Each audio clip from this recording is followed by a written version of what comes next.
Isso nos leva a dois tópicos que eu gostaria que você comentasse, Tomás, a respeito do projeto KDE também, que vem ganhando bastante popularidade nos últimos tempos, inclusive sendo vendido em máquinas, né, no mercado, algumas empresas chipando ele aí como produto.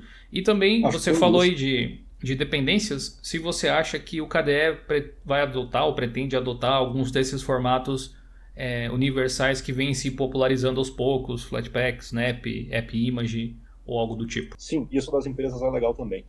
Tem três empresas entrando em contato com a gente. Tem uma de Ultrabooks, da Espanha. Tem uma empresa da China também. E tem mais uma empresa de telefone. Não, duas empresas de telefone conversando com a gente. E, de novo, o que a gente quer dessas empresas não é dinheiro para os softwares, porque os softwares são gratuitos, a gente não quer vender eles. A gente quer que as empresas usem, que as empresas vendam sistemas com isso e que isso traga mais usuários e que trazendo mais usuários talvez tragam mais programadores e trazendo mais programadores talvez, quem sabe, a gente domine o mundo, sei lá, é uma tentativa. Quanto mais gente envolvida, mais maior a chance de melhorar o projeto, né? Para todo mundo que usa, sem dúvida. Uhum. O KDE ele.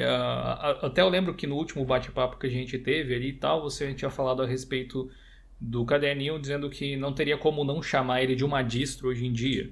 Eu queria que você clarificasse isso, porque, se eu não me engano, até na documentação do próprio projeto tinha que o KDE não é a distro oficial do KDE, porque o KDE é um projeto que não tem, vamos dizer assim, um time definido, né? Não existe um projeto que represente ele. Mas no fim das contas, na minha visão, acabou se tornando exatamente isso, a representação de uma distribuição KDE como os idealizadores pensam que seria com software puro KDE, talvez. Como é que você vê o KDE? Isso é um pouco complicado, não complicado de aceitar, mas é um pouco complicado de explicar, porque veja, o KDE ele começou como sendo um PPA do Ubuntu. Uhum. E o criador do KDE Neon é o Hidel. O Hidel teve uma briga bem forte com o criador do Ubuntu. Isso foi uma briga pública, então não tem problema falar aqui que teve a briga. Depois disso, o Hidel saiu do projeto, ele foi demitido ou saiu, não sei, e apareceu com a ideia de fazer uma distro. Como eu te falei antes, no início da conversa, se você quiser fazer um projeto qualquer e pedir para colocar no KDE, a gente vai aceitar. O projeto do Neon era um projeto pessoal do Hidel, e ele colocou dentro dos servidores do KDE. Isso faz com que ele seja um projeto KDE. Isso não faz com que ele seja a distro oficial do KDE. Isso é importante de frisar, é só um projeto KDE. A gente, dentro do projeto KDE, tem 5 ou 6 tocadores de música. Qual deles é oficial do KDE? Todos eles, né? É, assim como tem um monte de gente do KDE que está. Você tem o Schumacher, ele está na diretoria do SUSE. Você tem a Valoire, que está no Kubuntu. Você tem eu, que estou no Arch Linux. E eu não estou falando que usa o. Eu falo que está na liderança e na organização e no desenvolvimento. Você tem gente muito boa do KDE que está dentro do Chakra. Você tem gente muito boa do KDE que está dentro do Manjaro, que fazem parte do corpo diretor. Como é que eu posso dizer que uma distro específica é a distro oficial do KDE? É um projeto oficial do KDE. E isso eu concordo completamente, mas não é a distro oficial. Porque não tem como ter uma distro oficial. Todos os softwares que a gente testa em 20 distros e não tem tratamento especial para distro alguma. Se você pegar um dos desenvolvedores KDE mais famosos do momento, que é o Nate Graham, e ele tá famoso porque ele fica blogando tudo que ele faz toda semana, ele usa Kubuntu. Por que você acha que o KDE acabou, não sei, ganhando um pouco mais de notoriedade nos últimos tempos, assim, Porque as pessoas acham que ele é oficial do KDE. sendo considerado exatamente isso, né? Porque no fim Sim. das contas, o que as pessoas, por mais que, né, a conjectura ali diga que não, o que as pessoas acabam achando que acaba meio que se tornando depois, né? Porque todo mundo vai ver daquele jeito. Por mais que você explique Uhum. assim, você atribui pelo fato de carregar o nome KDE de repente no próprio título, né, do sistema, no próprio nome, talvez Sim. crie essa empatia com o público. Uhum. Bacana. O que você tem para contar para a gente aí de novidades que devem chegar ao KDE, que você sabe aí que a galera está desenvolvendo, que ainda não vieram a público ou que estão em beta ainda sendo testadas? Bom, tem o Plasma 15 que está para sair daqui a 2 meses. Tem o Krita 5.2 que está para sair também daqui a um mês e pouquinho. A gente está atrasando, desculpa, a gente não era para atrasar o Krita, eu sei disso, mas a gente é o primeiro software do mundo, isso é bem legal, é o primeiro software do mundo que está conseguindo fazer pintura em alta definição. Por alta definição, não estou falando de uma telinha com uma telinha Full HD, uma telinha 4K, uma telinha 8K, uma tela 16K. Eu estou falando High Definition Range de imagem. E é o primeiro software de pintura do mundo que está conseguindo fazer isso. A gente está trabalhando dentro da NVIDIA para conseguir implementar as coisas dentro do driver. Que demais, cara. Que demais. Isso Tem, é tem muitos sensacional. designers que acompanham o canal que usam Krita, eles vão adorar essa notícia aqui, com certeza. Olha, para você ter uma máquina que rode isso, velho, tem duas coisas que são, infelizmente. Infelizmente não está rodando no Linux, só está rodando no Windows, porque o Windows é o único sistema operacional que implementou isso no kernel. E a gente precisa de uma coisa implementada no kernel. É lindo. E tem... O que mais? Tem umas alterações que eu estou fazendo no console. Depois de um período parado, o console está...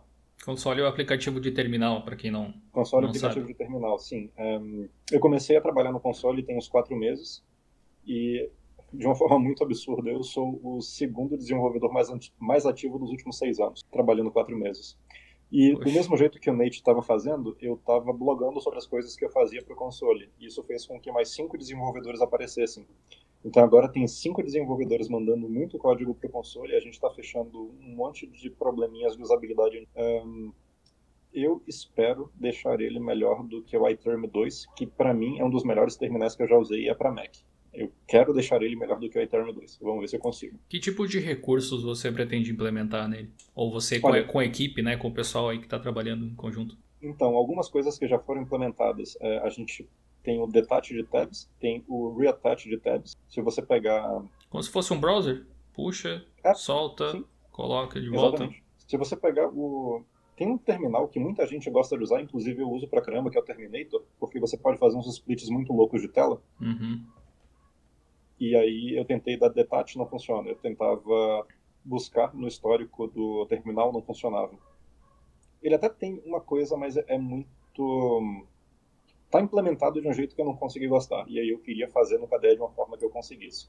Sabe o sistema de busca do Chrome? Que aparece uma caixinha de texto para você buscar e ele dá um highlight na tela onde estão as coisas? Sim. Uhum. No console agora tá assim. Pô, que maneiro. Que bacana. Né? E foi muita coisa que eu fiz em 4 meses para fazer com que o console ficasse bom. Porque o console ele tem uma das melhores compatibilidades com o TF8 e com algumas outras coisas de... Se você usa o Screen, por exemplo, o console é um dos melhores para fazer a comunicação via Screen. E tem duas coisas no console que ainda me dão agonia e que eu preciso acertar. Quando você tem texto e você muda o tamanho da janela, ele não acerta o texto. Ele simplesmente deixa uma área bem feia preta. Isso eu preciso. Não é, ele não redimensiona o texto, não é, é responsivo? É isso? Ele não é responsivo. É um grupo de estudantes da Universidade Federal Fluminense, sob o comando da professora Karina Moschetti, que chegou para mim e perguntou, cara, eu quero botar uns alunos para ver o que é software de verdade. Porque na faculdade eles vão ver de uma forma mais ou menos. Eles vão pegar os programas pequenos e eles vão achar que aquilo é programação. Eu quero realmente botar eles no mundo real, mas eu não quero pagar muito pesado com eles. Tá, vamos tentar pegar uns aplicativos de educação do KDE ou joguinhos. O que você prefere? Educação. KDE tem um site que é o edu.kde.org, que é a maior coleção de softwares educacionais gratuitos do mundo. Tem software que vai para criança de 4 anos até pessoas em mestrado e doutorado.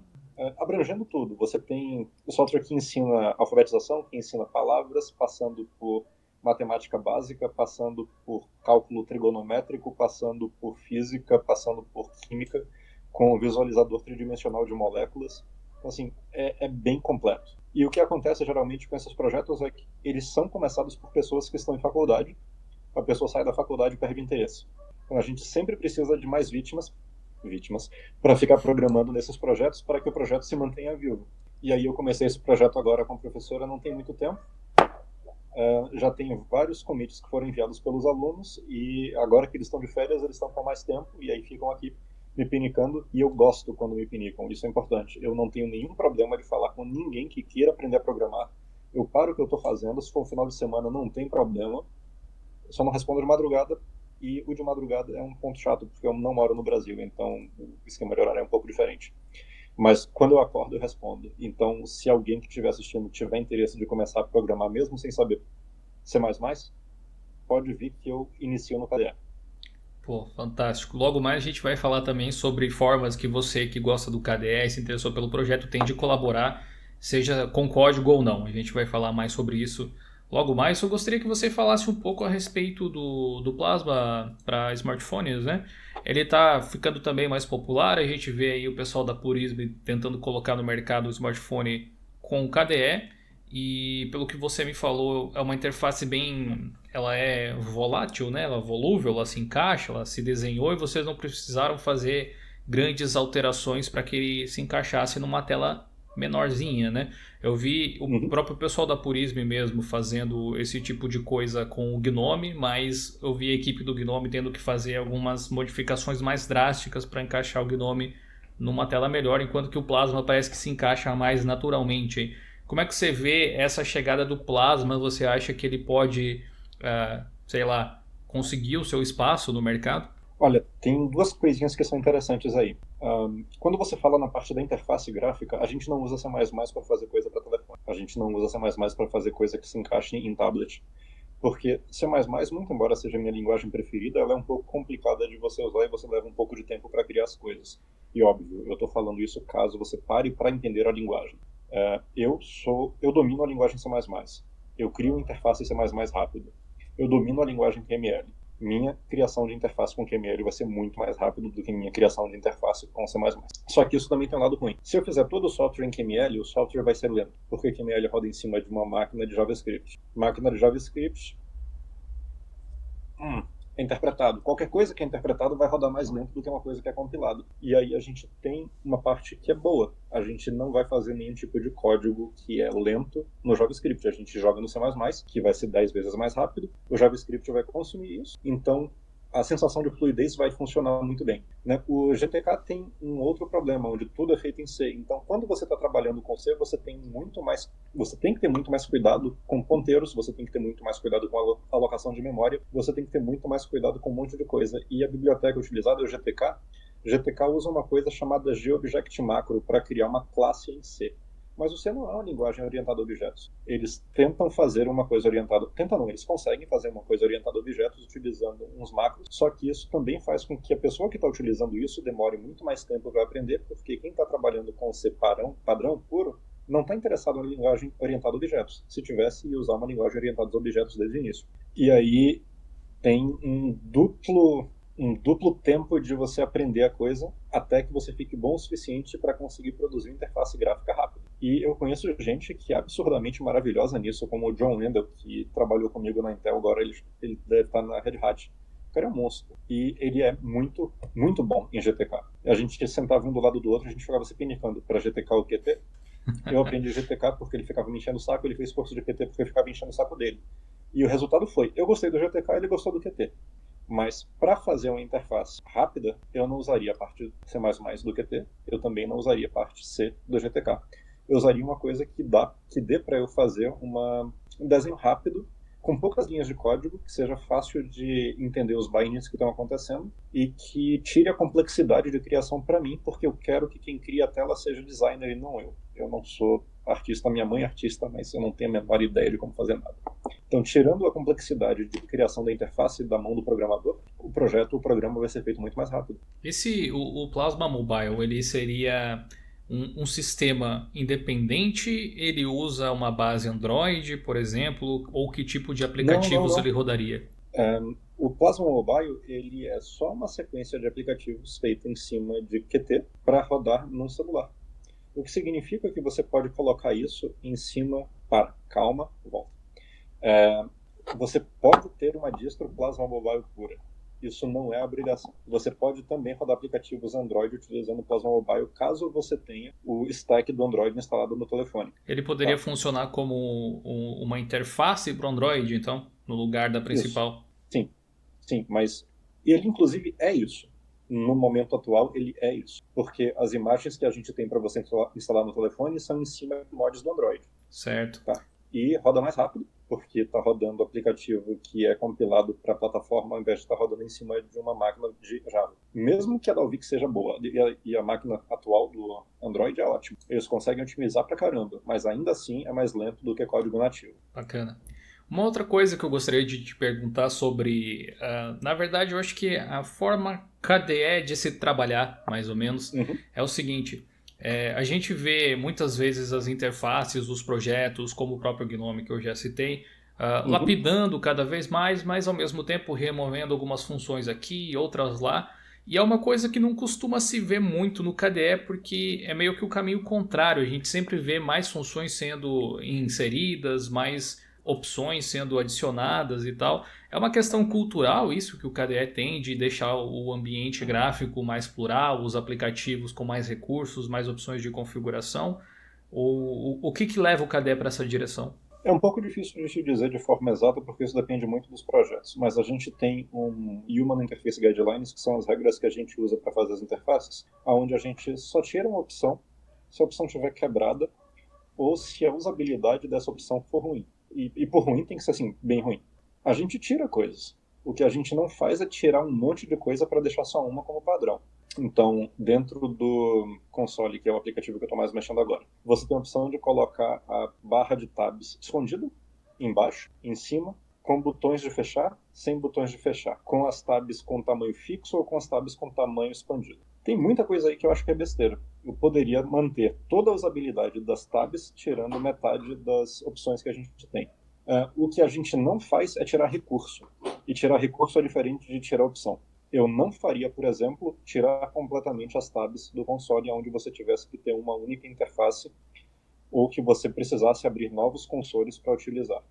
Isso aí é uma perda de recurso. E a coisa que acontece nos dois projetos é o Gnome tem tirado recursos e o KDE tem mantido os recursos, mas opções os dois tiram. Eu, inclusive, estou tentando matar umas 4 do console, mas você já viu aquele desenho do XKCD onde uma pessoa reclama do botão Ctrl não está esquentando demais o processador dele porque ele colocou a configuração do esquentar demais para agir como uma outra tecla especial que o teclado dele não tinha? Mais ou menos isso. Tomás, a gente sabe que a comunidade do KDE é realmente mundial. E você falou que tem uma galera BR aí que está se envolvendo cada vez mais no projeto. Existem softwares que os brasileiros tomam conta dentro do KDE, ou que eles são líderes, ou que são principais desenvolvedores? Tem vários softwares que são iniciados por brasileiros e tem vários softwares que brasileiros são os principais desenvolvedores mesmo que eles não tenham iniciado. Você tem o Minue, que é um software de educação musical que foi criado por Sandro Andrade, o meu antigo professor da Bahia. Você tem o Roxy, que é um software para ensino de teoria dos grafos e estruturas de dados de forma visual, que foi iniciado por mim e hoje está sendo tomado conta pelo projeto da Karina Moschetti lá na UF. Você tem o Atelier, que é um software para controle de impressoras 3D, que foi iniciado por Laís Rodrigues, e hoje Laís Rodrigues, eu, Patrick, do Brasil tomamos conta, e o Chris Rizetelo, dos Estados Unidos. Você tem o Cantor. Cantor não tem nada a ver com música, é o nome de um matemático famoso que eu não tenho a menor ideia de quem seja, que esse programa, quem toma conta, não foi ele que criou, mas ele toma conta, é o Felipe Saraiva, que é professor da Universidade do Pará. Tem o console, que eu sou agora o segundo maior desenvolvedor dos últimos anos, então eu estou meio que tentando ver se eu passo a realmente tomar conta dele. Você tem vários plasmoides que o pessoal usa dentro do Plasma, que são criados pelo pessoal do Brasil. Eu esqueci o nome de todos, porque eu não uso plasmoides, eu tenho que tomar vergonha na cara, eu sei disso. O que mais? Plasmoides aí, para quem não é acostumado com o KDE, são aqueles elementos que você pode colocar no plasma, né? Na área de trabalho ali, Isso. os E o íconezinhos, KDN as Live. coisas. KDN Live tem como um dos maiores membros um brasileiro, Olha, que é o esse é Farid. um dos principais softwares que eu utilizo aqui na produção do canal e que eu sei que a maior parte dos YouTubers aí que fazem vídeos sobre Linux também utilizam ele, muito provavelmente. Uhum. E tem também o Krita. O Krita tem bastante gente do Brasil. Tem 2 meninos que estudam no Instituto Federal da Bahia que trabalharam no Krita nos últimos 2 anos. Muito O bom. sistema de scripting do Krita foi feito por um brasileiro e eu acho que o sistema de gerenciamento de cores também. Mas isso aí é especulação no segundo. O primeiro eu tenho certeza. Tomás, eu sei que o seu tempo aí não é aquele assim super, né? Então, mais uma vez eu te agradeço pela sua disposição em ajudar a gente aqui e falar um pouco sobre os bastidores do projeto KDE. Eu sei que todo projeto open source precisa de colaboradores, né? Precisa Uhum. de ajuda, precisa de doadores, precisa de gente para traduzir documentação, para escrever sobre o que vocês estão fazendo, enfim. Na verdade, eu gostaria que você explicasse para a galera que gosta do KDE, que está assistindo aí, quais são as formas mais simples de poder participar do projeto de alguma forma, de ajudar o KDE a se desenvolver, a crescer, a se tornar melhor, maior, enfim, quais são Uhum. os caminhos? Bom, a gente tem vários caminhos fáceis, né? A gente tem um canal do Telegram, que para o Brasil virou o canal oficial de contato, que é o Cadê Brasil? Olha só que nome fácil. Daí tem também o lista de e-mails para o pessoal de tradução, tem a lista de tradução do Telegram do pessoal do Brasil também. Tem os wikis, se você gosta de escrever conteúdo, você também pode apenas usar os softwares do KDE e fechar os bugs, porque se ninguém fechar os bugs, a gente esquece. É muito bug. Tipo, muito bug. A gente tem mais de 15 mil bugs registrados para o Plasma. Isso porque tem 500 bugs registrados que são a mesma coisa. A gente precisa de ajuda para fechar esses bugs de verdade. Senão, se for só o programador que fecha os bugs, o programador vai ficar o dia inteiro fechando bug e pessoas vão ficar reabrindo. Programação para quem gosta de programação, tradução para quem gosta de tradução, escrever texto técnico para quem gosta de escrever texto técnico, ajudar na organização de sprints, de feiras, ir para feira representando o KDE também. Tipo, eu sei que a gente tem bastante gente do KDE no Brasil. Desculpa, deu pouca bateria no celular. Tem bastante gente do KDE no Brasil e isso faz com que algumas pessoas achem que a gente já tem um grupo fechado e não é. A gente é um dos grupos mais abertos, mas para o grupo ser aberto, a pessoa tem que ter interesse de ir lá e perguntar se pode participar. E sim, pode. E deve. Porque a gente sempre quer expandir o grupo, a gente sempre quer botar mais pessoas, a gente quer aumentar a quantidade de programadores, colaboradores, tudo. Inclusive, a maior colaboradora do KDE no Brasil é a Araceli Torres, e ela não programa. Ela é doutora em História do Software Livre. A colaboração que ela faz é o que no projeto? Ela é tradutora, ela escreve no Wiki, e ela escreveu livros sobre a história do KDE. Tem um livro KDE 20 anos, que foi lançado e está impresso. Basicamente é chegar em um desses veículos de comunicação, desses grupos, e perguntar como que eu ajudo aqui, que vai ter alguém para direcionar a pessoa. Exatamente. O que a gente não vai fazer é segurar na mão e explicar pedacinho por pedacinho. Algumas pessoas querem isso. E a gente não pode fazer isso porque a gente tem vida social também, né? A pessoa tem que ter a proatividade de ler um pouco. A gente vai indicar todas as coisas que vão precisar ser lidas. A gente vai indicar tudo. A gente vai tirar dúvida caso a pessoa tenha dúvida. O que a gente não vai fazer é responder a mesma dúvida 6 vezes. Com certeza. Beleza. Quero agradecer mais uma vez a sua participação, Tomás, e esse bate-papo vai ficando por aqui. Links na descrição para você acessar os sites, informações, grupos no Telegram que o Tomás comentou. Muito obrigado mais uma vez. Muito obrigado a você que assistiu o nosso bate-papo até o final. E até uma próxima. Falou!